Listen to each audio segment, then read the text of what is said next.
Hi, I'm Brian Kimball with the Oklahoman, and I'm here with Dr. Beth Ruby, and we're going to talk about the new low-cost spay and neuter clinic on the north side. So just tell me a little bit about what you do at the new center there.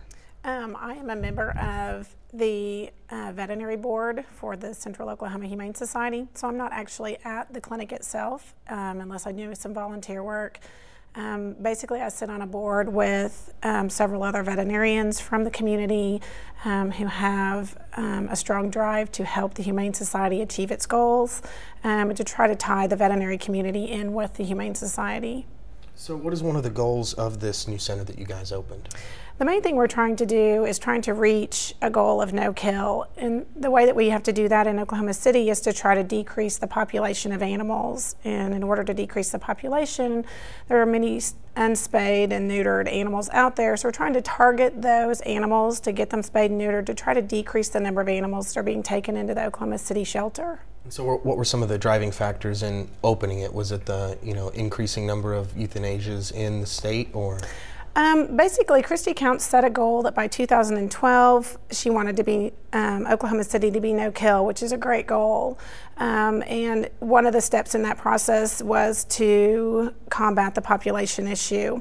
They opened a clinic down by the animal shelter where they've been using that clinic to spay and neuter animals that are in the adoption program.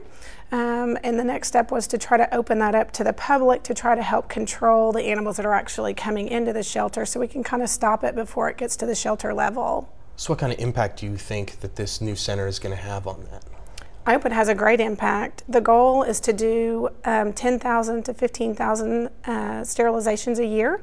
I think right now they're aiming for somewhere around 40 to 45 surgeries a day. I know just in the first 2 days they did 45 surgeries, so in that 2-day period, which is excellent. So we hope that it will have a great impact on the population issue. And is there any particular reason why you guys decided to have this one be a low-cost clinic as opposed to a regular clinic? The thing that we found is that there's a large number of people out there, probably about 80% of the pets that are taken into the shelter. A lot of them have never even seen a veterinarian, and so there is kind of an economic issue there. A lot of people can't afford to have their pets spayed or neutered at a regular veterinary clinic, and so what they've done is they've targeted people at an income of less than $40,000 a year to try to help those people be able to spay and neuter their pets so that we can kind of target the area where the population issue is coming from.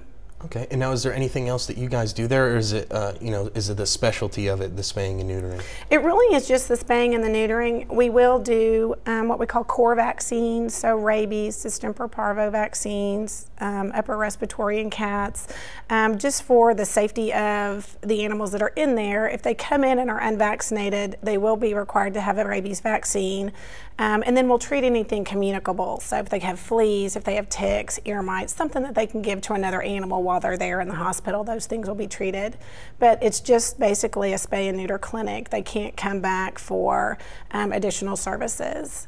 Okay, and like you said, you don't have a huge role in the center because you're on the vet advisory board, but what kind of things will you be doing at the new center? Basically the things that the vet advisory board tries to do is to try to make sure that basically we're on track with the public and that we're trying to help out the neighbor veterinarians as far as trying to get those people over to a veterinarian and refer them over there so that they do get regular veterinary care. We're available for questions. We're available if we have a problem after hours. We all volunteer our time, so I'm sure many of us will be down there doing some of the surgeries or just helping with the process. The nice thing about this clinic is that it is going to be mentored by Humane Alliance, and they have an incredible program and have really helped drive the force of getting this second clinic opened. Cool. Well, thanks so much for spending time with us today. I'm Brian Kimball with the Oklahoman, and you can read more about this story in the Oklahoman.